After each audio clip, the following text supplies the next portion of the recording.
ایک شہر میں ایک عجیب سا عرف تھا، عجیب سا اس کا ایک اصول تھا کہ ہر سال وہ اپنا ایک بادشاہ چنتے تھے، مگر اس کا طریقہ یہ تھا کہ جو پہلا دن سال کا ہوتا تھا، شہر کے دروازے میں جو سب سے پہلا بندہ داخل ہوتا تھا ارلی ان دا مارننگ، صبح صبح اس کو پکڑتے تھے اور اپنا بادشاہ بنا دیتے.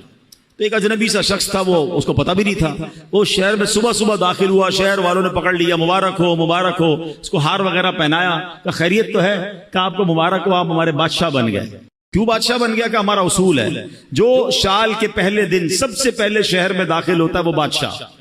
کہ اچھا تو کتنے ٹائم کے لیے بادشاہ؟ کہ 1 سال کے لیے. وہ تھا بڑا عقل مند آدمی، کہتا ہے 1 سال کے لیے؟ کہ ہاں. کہ پہلے جو مجھ سے پہلے بادشاہ تھے وہ سارے کہاں گئے؟ کہ وہ 1 سال حکومت کرتے ہیں، پھر ہم ان کو ایک جنگل میں جا کے پھینک کے آ جاتے ہیں، اور اس جنگل کے اندر وہ بھوکا پیاسا مر جاتا ہے. اگر بھوکا پیاسا نہیں مرتا تو سانپ بچھو کھا جاتے ہیں. اس نے کہا اچھا. اب اس نے بڑی عقل بندی کی. اس نے پہلے تو پورے شہر والوں کے کام بڑے اچھے کیے، ان کے مسائل حل کیے، اور پھر غیر محسوس انداز میں اس نے اس شہر سے اس جنگل تک کا روڈ بنوایا.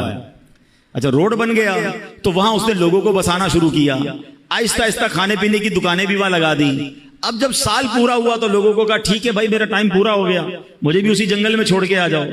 تو جو شہر کے بڑے لوگ تھے انہوں نے کہا آپ بڑے سمجھدار ہیں، آپ نے اس جنگل بیابان کو بھی شہر بنا دیا، ادھر بھی جناب اتنی رونق کر دی کہ ہم آپ کو ادھر بھی لے کے جائیں گے تو آپ کو کوئی پرابلم نہیں ہوگی. ہمیں ایسے ہی عقل مند بادشاہ کی ضرورت تھی، اب ہم سب نے مل کر فیصلہ کیا ہے آپ ہی ہمارے بادشاہ رہیں گے. اب بظاہر تو یہ واقعہ ہے، مگر کیا مجھے اور آپ کو ایک شہر میں نہیں جانا ہے؟ مجھے اور آپ کو ایک اور دنیا میں نہیں جانا ہے جہاں سانپ اور بچھو بھی ہو سکتے ہیں؟ اللہ ناراض ہوا تو قبر میں سانپ اور بچھو بھی تو ہو سکتے ہیں نا. جہنم کی آگ اور جہنم کا عذاب کتنا خطرناک ہے.